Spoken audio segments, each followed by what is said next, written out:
Salam Kamir, kekaguman ilahi mengarah pada iman dan rahmat. Saudara-saudari yang terkasih, saya memakai caping seperti Bapak Tani, dan kita kemudian mengingat lagu Caping Gunung. Dek zaman perjuang, njur kelingan anak lanang. Saudara-saudari yang terkasih, saya mengenal seorang petani, dan petani ini sekarang baru sedih. Karena apa? Panenan gabahnya banyak, tetapi harga gabah jatuh. Di masa pandemi COVID ini, harga gabah jatuh. Maka petani tadi tidak bisa menjual gabahnya, ditutupi dalam suasana yang kering, supaya nanti kalau harga gabah naik, itu bisa dijual. Waktu itu ketika pemerintah mengumumkan akan mengimpor gabah dari luar negeri, maka harga gabah di Indonesia jatuh. Dan kemudian sampai sekarang didukung karena COVID, maka harga itu juga belum naik-naik. Maka Bapak tadi selalu menyimpan dan menunggu supaya nanti ketika harga gabah naik akan dijual. Tetapi yang membuat saya terkesan adalah bagaimana petani itu menjadi orang yang penuh syukur. Dalam kondisi harga gabah yang turun, dia masih tetap syukur, gembira. Karena apa? Karena gabahnya itu bisa dipakai sendiri untuk makan sendiri sambil menunggu nanti kalau sudah waktunya dijual karena harga baik. Tetapi tidak pernah mengeluh. Ketika musim tanam sudah mulai lagi, dia pun juga mulai menanam lagi seperti biasa. Bahkan ketika hujan turun, kadang kita mengeluh karena kok hujan terus membuat kita tidak bisa berkegiatan. Tetapi petani bersyukur karena sudah mulai menanam, dan dengan menanam adanya hujan, maka dia akan mendapatkan tanamannya semakin subur, semakin cepat tumbuhnya, dan akhirnya dia tetap bersyukur. Ketika nanti ada wabah tikus, jadi tikus itu makan menjadi hama karena padi-padi dimakani semuanya jatuh, atau mungkin ada semacam penyakit yang membuat seperti jamur, membuat gabuk, isi padi itu kosong semua. Petani juga tidak mengeluh, dan dalam pikirannya, ya ini jatahnya tikus, karena tikus juga membutuhkan makanan.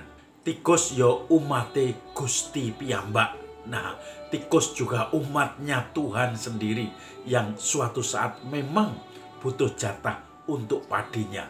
Nah, ini salah satu gambaran bagaimana rasa bersyukur yang selalu muncul di dunia petani yang saya kenal salah seorang bapak itu.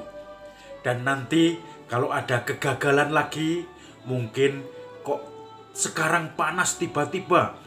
Kenapa? Padahal saya sudah nanam padi sehingga padinya nggak bisa tumbuh baik. Dia mulai mencari pompa air untuk mengairi padinya sampai padinya cukup tumbuhnya dan kemudian bisa mandiri kuat ketika menghadapi kekeringan.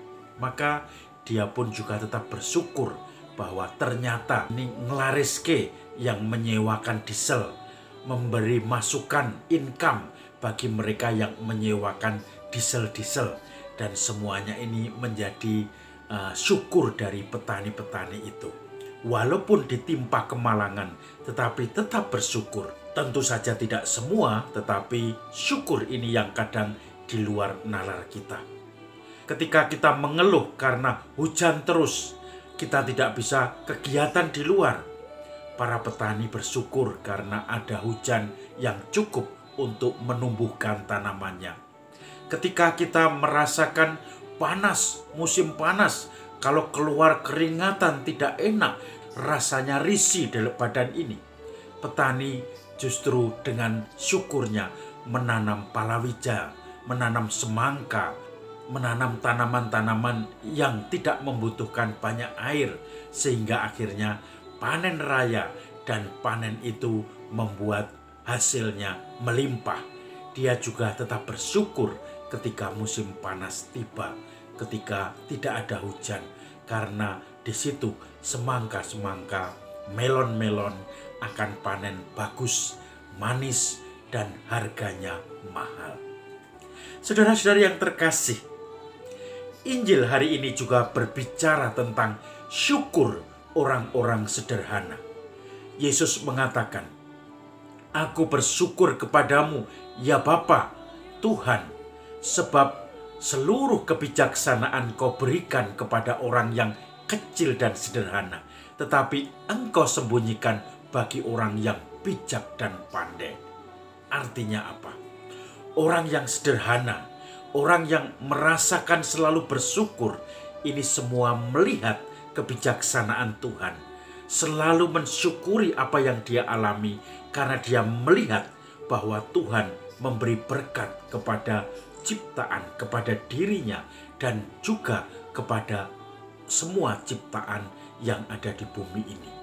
Nah, ini yang kadang tidak ditangkap oleh orang yang serakah, orang yang katanya pandai, yang mengeluh sepanjang masa, yang tidak pernah bersyukur, yang matanya tertutup karena mengejar keuntungan pribadi.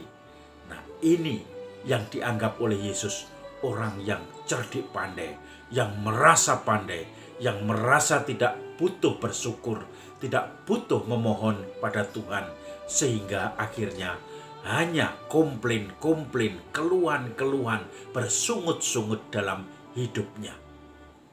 Maka saudara-saudari yang terkasih, Yesus melanjutkan apa yang diucapkannya, doa-doanya kepada Bapanya. "Ya Bapa, segalanya telah diserahkan oleh Bapa kepadaku.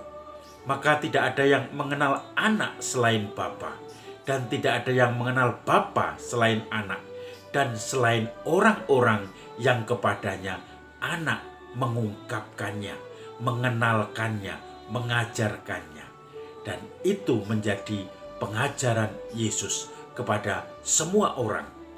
Orang yang melihat dan bertobat akan melihat rahmat Tuhan, karya Tuhan, dan bersyukur atas segala hidup yang diterimanya, yang diberikan Tuhan kepadanya.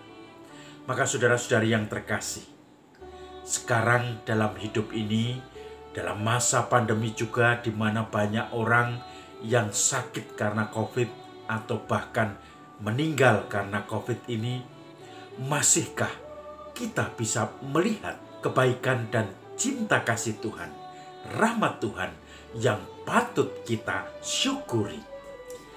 Salam Kamir, kekaguman ilahi mengarah pada iman dan rahmat.